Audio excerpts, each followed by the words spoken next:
누군가의 주권을 인정한다고 하는 것. 그 당사자들에게는 굉장히 중요한 문제입니다. 우리나라가 이미 일제시대 때 경험해 보았습니다만 국가가 주권이 없으면 아무것도 할 수가 없습니다. 국가 발전도 기대할 수가 없고요. 백성들의 삶은 종과 같이 비참해질 수밖에 없습니다. 개인도 마찬가지일 것입니다. 개인에게 주권이 없으면 어떤 일도 할 수 없습니다. 여러분 직장생활 하시면서 혹시 가상에 그런 일들을 당하고 계신 분도 계실 수 있는데 직장에서 일을 하려고 하는데 상사가 내게 일을 맡겨놓고 사사건건 참견하고 결정상을 바꾸고 의견을 무시하고 그러면 그 밑에서 일하는 사람들은 허수아비가 돼버리고 말지요. 그러면 아무 고난이 없어서 어떤 일도 할 수 없습니다.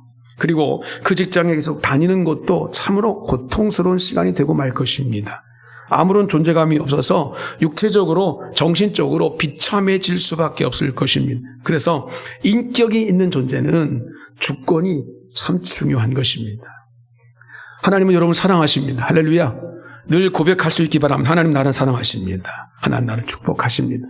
하나님은 우리를 사랑하시는데 하나님께서 우리를 얼마나 사랑하시는지 이것을 우리가 어떻게 표현할 수 있을까?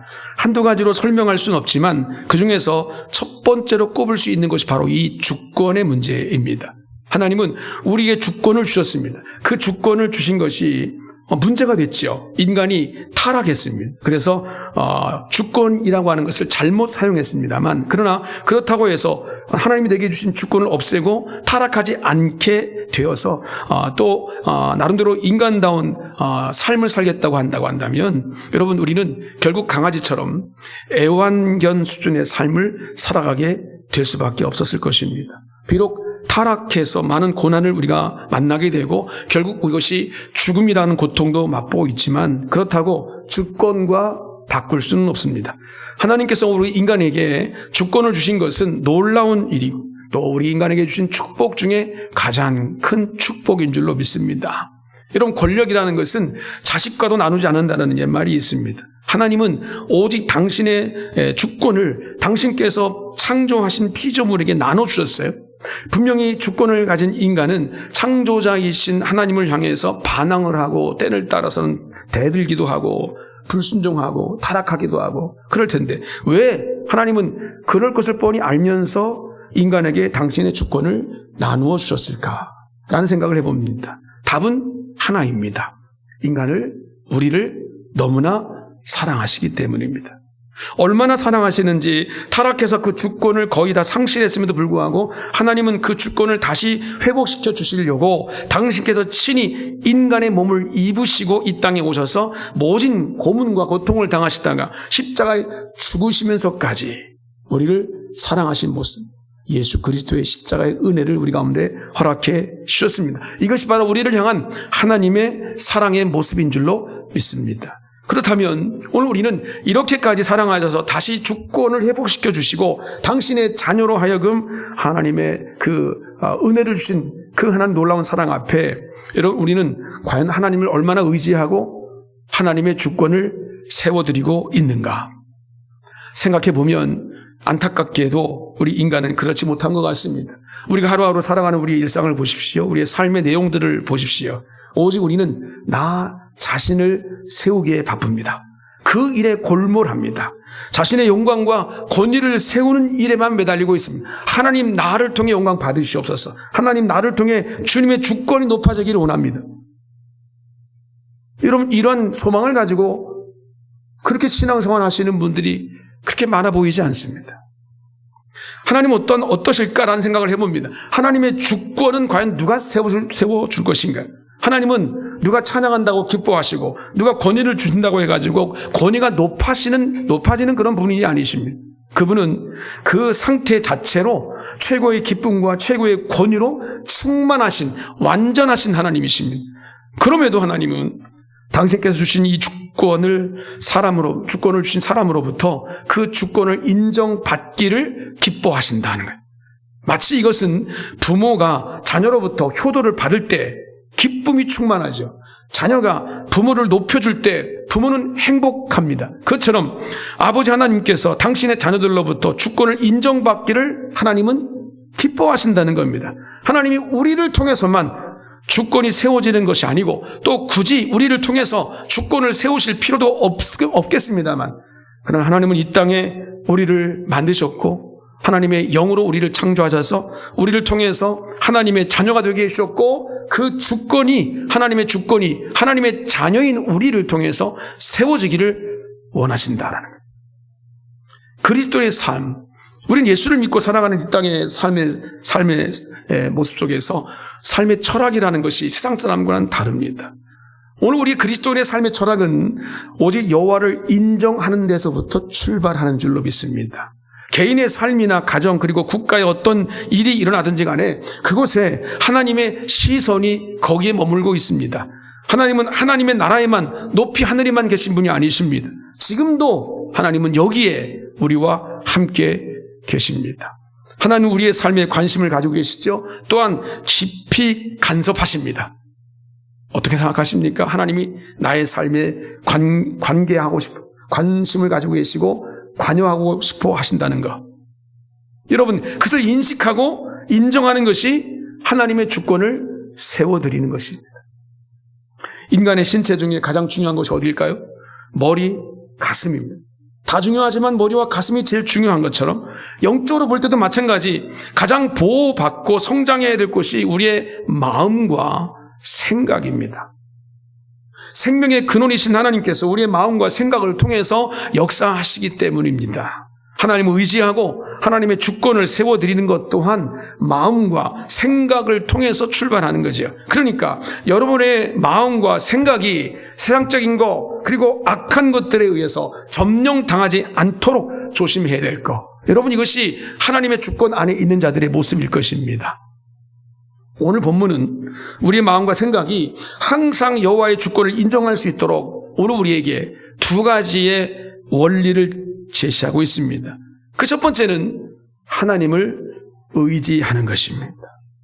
우리가 하나님의 주권을 세워드리는 것 중에 가장 기본은 바로 하나님을 의지하는 거예요. 하나님을 의지하지 않고 하나님의 주권을 세워드릴 수 없습니다. 자녀로 한번 예를 들어볼까요? 어린아이가 어릴 때는 말이죠, 모든 것을 다 부모에게 의탁하죠. 의지합니다. 절대적으로 부모를 의지합니다. 아이들에게는 아버지는 전능자입니다. 아버지는 못할 것이 없습니다. 아버지가 세상에서 가장 능력 있고 힘이 세다고 생각합니다. 아버지가 세상에서 가장 똑똑하다고 생각합니다. 아이에게 엄마는요, 세상에서 가장 자상하고 사랑이 넘치는 존재라고 생각합니다. 그래서 아이는 모든 것에서 부모를 의지하게 됩니다. 이런 모습이 바로 전적으로 아이가 부모의 주권을 인정하는 것과 같은 것이죠. 마찬가지로 우리 인생의 모든 것을 하나님께 묻고 하나님을 의지하는 것, 바로 이것이 하나님의 주권을 인정하는 것입니다. 하나님을 의지하지 않고 내 인생의 모든 문제를 하나님께 묻지 않고 자기의 생각대로 하는 사람이 하나님의 주권을 인정할 수 있을까요? 절대 할 수 없다는 겁니다. 무엇을 하든 하나님께 묻고 하나님을 의지하는 사람이 하나님의 주권을 인정하는 사람이다 라고 하는 것입니다. 하나님을 의지하는 것이 뭡니까? 여러분, 다시 한번 쉽게 예를 들면 내게 있는 것, 내 자신에 있는 것을 하나님께 맡기는 것이 하나님을 의지하는 것입니다. 내 것은 내 것, 주님의 것도 내 것. 이건 하나님을 의지하는 게 아니고 내 인생의 모든 것들이 주님께로부터 와서 주님께로 올라갈 것입니다. 그럼 내 인생의 모든 것들을 주님께 의탁하고 맡기는 것이 주님을 의지하는 것입니다. 오늘 9절에 뭐라고 말씀하고 있냐면 너의 재물로 여호와를 공경하라 라고 말씀하고 있습니다. 잠언 3장, 전 참 잠언 3장을 되게 좋아합니다만 이 3장을 읽어보면 전체적으로 하나님을 의지하라 라는 내용으로 이 3장 전체가 우리 가운데 기록되어 있습니다. 3장 5절 6절에 이렇게 말하니 너는 마음을 다하여 여호와를 신뢰하고 내 명철을 의지하지 말라. 너는 범사에 그를 인정하라. 7절에 또한 9절에 여호와를 경외하라, 여호와를 공경하라, 이런 말씀도 같은 맥락에서 나온 말씀이죠. 그리고 오늘 본문의 3장 26절에 대저 여호와는 네가 의지할 이시니라. 여러분, 이렇게 말하고 있는데 잠언 3장 전체에는 하나님을 의지할 것을 강조하시고 있고요, 여호와를 의지하는 것 자체가 뭐냐? 잠언에서 나오는 주제인 지혜이다. 하나님을 의지하는 것이 지혜다 라고 말씀하고 계세요. 그런데 잠언 3장 9절을 보니까 갑자기 이런 말씀을 주십니다. 내 재물과 내 소산물의 처음 익은 열매로 여호와를 공경하라. 왜 이런 말씀을 주셨을까요? 한번 생각해 보십시다. 여러분, 가장 소중한 것, 여러분에게 있는 소중한 것을 누구에게 맡기십니까? 가장 믿을 만한 사람에게 아마 맡기실 수 있을 겁니다. 그러면 여러분, 오늘 우리 구체적으로 여러분들의 물질, 돈은 누구에게 맡기십니까? 같이 사는 와이프, 남편에게 맡기십니까? 자녀들에게 맡기십니까? 가만히 보면 돈은 아무에게도 안 맡기려고 하는 게 인간의 속성인 것 같습니다. 여러분, 그만큼 맡길 만한, 믿을 만한 사람이 없다라고 하는 반증일 수도 있습니다. 이 세상 사람들은 누구도 믿을 수 없다는 거죠. 그래서 돈은 은행에 맡깁니다. 물론 이윤 때문에도 그렇지만 은행에 맡기는 거예요. 그런데 하나님은 그 돈을 누구에게 맡기라고요? 당신에게 맡기라고 말씀합니다. 무슨 소린가 이게? 하나님은 재물 곧 돈을 당신에게 맡기는 사람이 하나님을 의지하는 사람이라고 말하고 있습니다. 당신의 주권을 인정하는 사람이라고 말씀하고 있습니다. 여러분도 여러분의 재물을 하나님께 맡길 수 있기를 바랍니다. 그 사람이 여호와를 의지하는 사람입니다. 확 와닿지 않으시죠? 저게 무슨 소리인가? 저 목사님 또 헌금하라고 하는 소리인가 보다. 제가 언제 헌금 설교하는 거 봤습니까? 그 문제가 아닙니다. 주권의 문제입니다. 이 문제는 신앙생활에 있어서 가장 실제적이고도 가장 본질적인 거예요. 여러분 깊이 고민해 보시기 바랍니다. 내 인생의 모든 것들이 과연 누구의 것인가? 누구의 소유인가? 내가 누구에게 맡겨야 될 것인가? 라는 거예요. 두 번째, 하나님의 주권을 인정하는 모습은 순종하는 것이다라고 주님 말씀하십니다. 하나님은 우리가 전적으로 하나님께 순종하기를 원하시죠. 오늘 본문 3장 1절부터 순종을 명령하고 계시는데 잠언 3장 1절 보니까 이런 말씀이 있어요. 내 아들아, 나의 법을 잊어버리지 말고 내 마음으로 나의 명령을 지켜라. 강한 명령입니다. 강한 명령형으로 되어 있습니다. 겉으로만 순종하는 것이 아닙니다. 마음으로부터 명령을 지키라라고 말씀하고 있습니다. 형식적으로 순종하라고 하는 말씀이 아니라 진심을 다해서 순종하라고 말씀하고 있습니다. 그러면 내가 너에게 복을 주시겠다. 내가 너의 인생을 책임져 주시겠다라고 말씀. 강한 명령형으로 되어 있단 말이에요. 하나님께서 이렇게 강하게 명령하시는 이유는 이 명령을 지켜 행하는 것, 곧 하나님의 주권을 인정하는 것이기 때문이다. 특히 우리의 마음으로부터 하나님 명령을 지켜서 행하는 것이야말로 진심으로 하나님의 주권을 인정하고 세워드리는 것일 겁니다. 그러니까 오늘 우리는 진실한 마음으로 하나님의 명령에 순종하고 하나님을 의지해야 한다. 이게 바로 신앙생활이고 이게 주님을 사랑하는 모습이에요. 그런데 왜 하나님은 당신께서 창조하신 피조물에게 인정받고 싶어 하실까? 이 문제가 남지요. 왜 하나님은 당신께서 창조하신 피조물에게 야, 나를 의지해라 라고 당신을 의지하라고 말씀하고 계시는 걸까요? 누군가가 한번 생각해 보세요. 누군가가 나를 의지한다고 생각해 보세요. 누군가 나를 의지하면 좋은 일도 물론 있지만 아주 귀찮은 일이 많습니다. 나를 의지하는 사람은 내게 도움을 청할 것입니다. 그렇죠? 나를 바라보는 것 굉장히 피곤할 일이 많이 생기게 될 것입니다. 한번 예를 들면 자녀들이 우리 경우에 저도 제 자녀가 있습니다만 다는 그런 것 같지 않지만 가끔 급할 때 전화가 오면 돈 달라는 얘기죠. 그렇죠? 예. 돈 달라고 하는 것이 참 어떻게 보면 성가신 일이고 다 못 해주니까 참 마음이 아픈 일입니다. 근데 여러분 자녀들에게도 그런 때가 귀찮을 때가 있는데 여러분 누군가가 내게 나를 의지한다고 하면서 자꾸 달라붙어요. 그래서 내가 나를 도와달라 그러는 거죠. 또 더 심하게는 돈을 빌려달라고 그러나 이럴 때 여러분 얼마나 귀찮겠어요. 아마도 그 사람이 내게 다가오는 것을 귀찮아할 거고요. 전화 오는 것까지도 아마 받고 싶지 않을 것입니다. 그런데 하나님은 참으로 이상하시죠. 하나님은 피조물인 우리가 당신께 매냥 뭔가를 달라고 하죠. 뭔가를 좀 달라고 하고 부탁하고 하고 해달라고 하고 의지하는 이 모습들을 주님이 좋아하신다는 것입니다. 그 이유가 뭘까? 그것은 근본적으로 사랑하기 때문입니다. 너무도 사랑하기 때문에 실제적인 이유는 자녀가 잘 되고 내가 그 자녀를 복 주시게 하기 위해서 그 모든 것들을 받아들이시는 거예요. 이게 바로 하나님의 마음이에요. 이 하나님의 마음을 느끼고 깨닫는 것이 은혜입니다.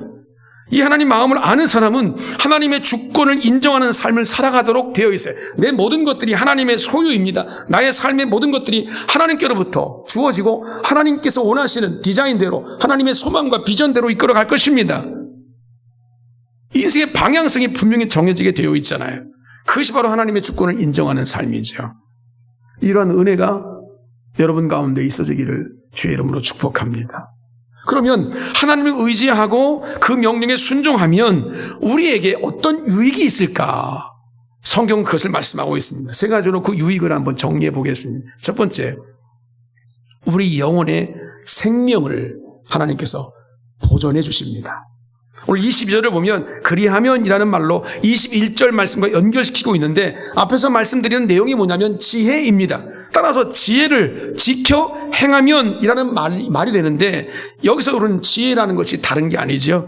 바로 여호와를 의지하는 것이 지혜이다 라고 말씀드렸습니다. 여호와를 의지하는 것이 지혜 중에 지혜입니다. 이 깨닫는 은혜가 여러분 가운데 있기를 축복합니다. 여러분, 사람의 지혜는 문제를 해결하는 데 있습니다. 왜 지혜로운 사람이 필요합니까? 어떤 우리 인생을 살면서 그걸 풀어갈 수 있는 해결의 열쇠를 지혜 있는 사람은 가지고 있기 때문이죠. 그런데 그 사람의 지혜로 해결할 수 없는 문제가 우리가 살다 보면 너무도 많이 일어납니다. 그럴 때 해결할 수 있는 뭔가가 있다면 그건 진정한 지혜겠죠. 그렇지 않습니까?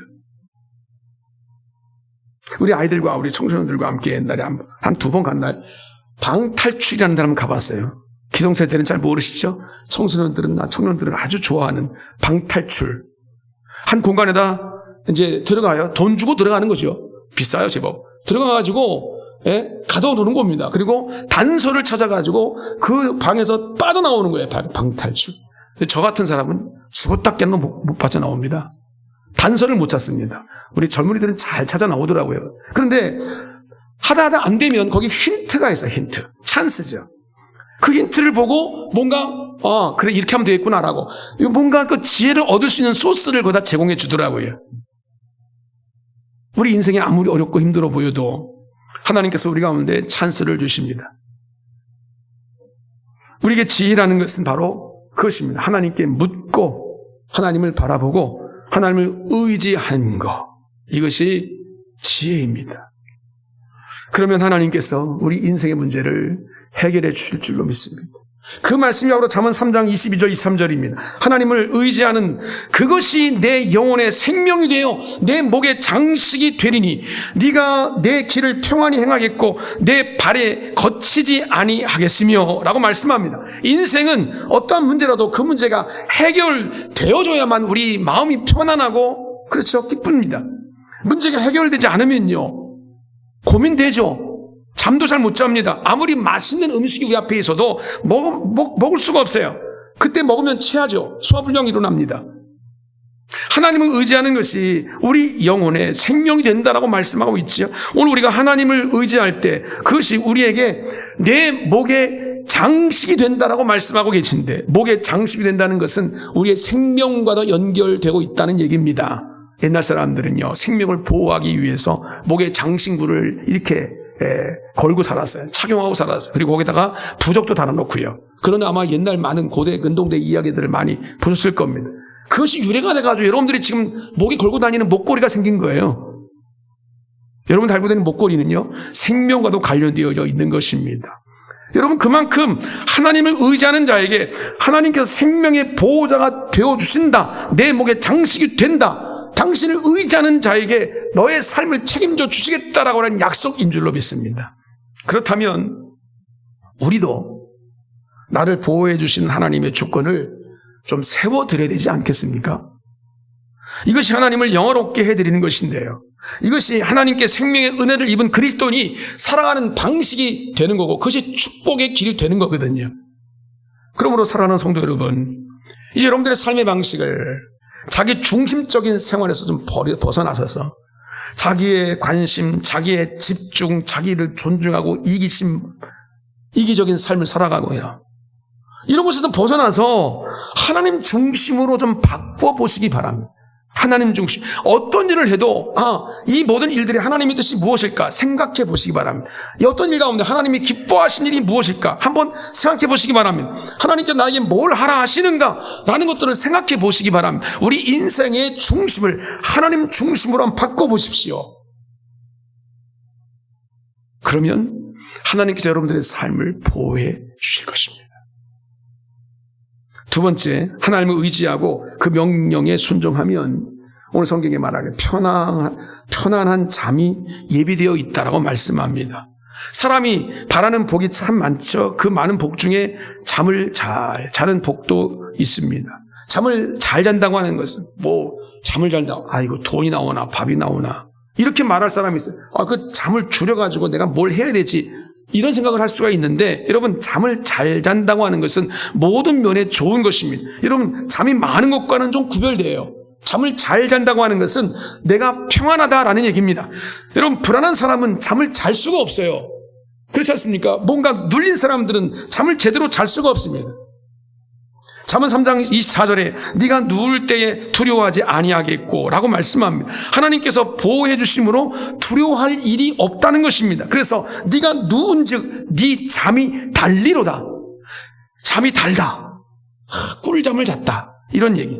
여러분 잠이 잘 온다는 것은 걱정이 없다는 얘기입니다. 평안하다는 얘기예요. 내게 주머니가 좀 물질로 가득 차고 내가 하는 일마다 잘 되고 그러니까 잠을 잘 잘 수 있지 건강도 좋고 그러니까 잠을 잘 수 있지. 그런 문제가 아닙니다. 어떤 상황 가운데 고난이 와도 죽을 고비가 와도 그 평안을 잃어버리지 않는 그 은혜를 주겠다는 거예요. 사도행전 16장을 보십시오. 바울과 실라가 빌립보 지역에 복음을 전하다가 결국 감옥에 갇혔어요. 지금 언제 죽을지 알 수 없는 상황입니다. 깊은 어두운 감옥에 갇혔는데 거기서 찬양을 합니다. 주님을 찬양합니다. 예배합니다. 옥중 찬양에 옥토가 흔들리고 착고가 풀리고 이 모든 역사가 나타나지 않습니까?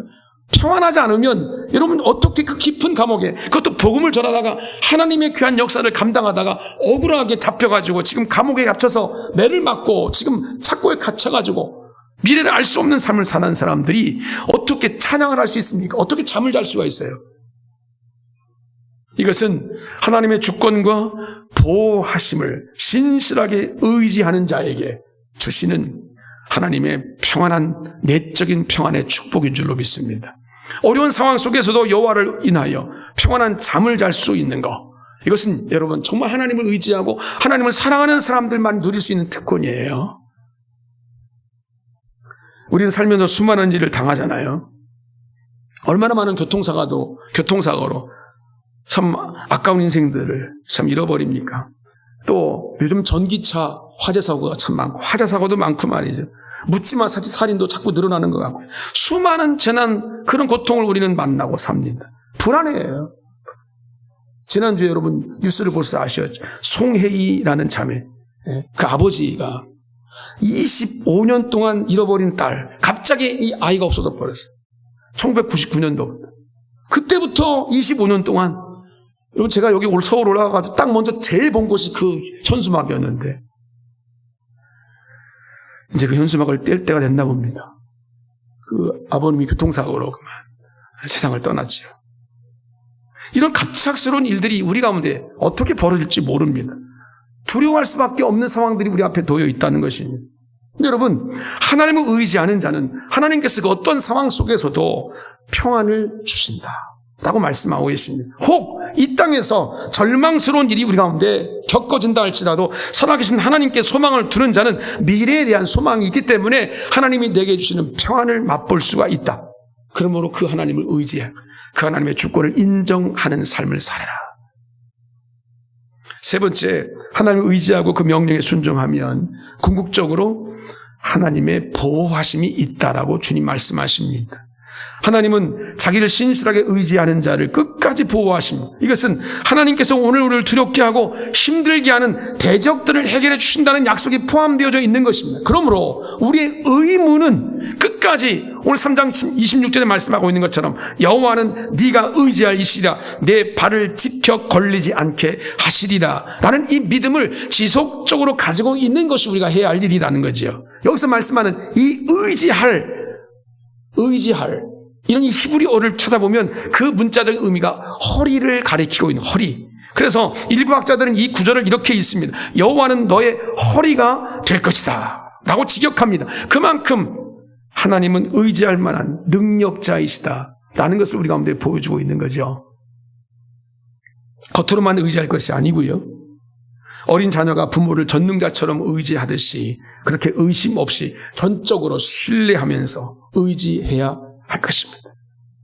자녀의 이야기 자꾸 합니다만, 자녀는 어렸을 때 전적으로 부모를 의지합니다. 거의 전능자처럼 의지합니다. 하나님처럼 의지합니다. 그런데 그 아이가 커보세요. 자라보십시오. 지식이 쌓이죠. 자신의 신체가 커져버리죠. 그리고 부모와 견줄 수 있는 어떤 삶의 여건도 생깁니다. 그러다 보면 부모를 바라보는 인식 자체가 바뀌어져 버가죠. 전에는 모든 것을 맡기고 부탁하고 맡기다가 이제는 성장하면 자신이 알아서 그 일을 해나갑니다. 자기 생각대로 합니다. 여러분, 사실 이 모습은 어찌 보면 자녀가 아주 정상적으로 잘 자라는 모습입니다. 신앙도 마찬가지입니다. 자신이 해나가야 될 일입니다. 하나님께 내게 주신 사명이 무엇인지, 본인의 생각과 계획을 따라서 그 일들을 잘 감당해 나가야 될 것입니다. 이것은 정상입니다. 하나님께 주신 지혜와 힘과 능력으로 주님에게 맡겨준 사명을 잘 감당해 나가는 것, 그것이 우리의 신앙생활입니다. 그건 정상적인 모습인데, 그러나 우리가 지식이 있다고, 지혜가 있다고 해서, 좀 힘이 있다고 해서, 좀 재물이 있다고 해서 하나님께 묻지 않고 하나님께 기도하지 않고 자신의 생각대로 하는 것, 여러분, 이것은 신앙이 아닙니다. 하나님은 받으시지 않습니다. 이것은 아무나 어떠한 일을 잘해도 하나님께서 그 모습을 싫어하십니다. 받으시지 않습니다. 그런 행위 자체가 하나님의 보호 밖에 있는 것이기 때문에 그렇습니다. 하나님께 물으면 하나님께서 우리 인생이 어떠하든 간에 우리를 책임져 주시겠지만, 자신의 생각대로만 하면 하나님의 보호 밖에 있어서 하나님의 보호를 받을 수 없다라는 것입니다. 그 대표적인 예가 누가복음 15장에 나오는 탕자의 비유 아니겠어요? 둘째 아들, 이 아들은, 탕자는 결국 아버지의 뜻대로 순종할 마음이 없었어요. 자기 생각대로 먼 나라 이국에 가가지고 내가 열심히 돈을 벌면 내가 다시 돌아와서 아버지를 또 공양할 수 있겠다라고 생각한 거죠.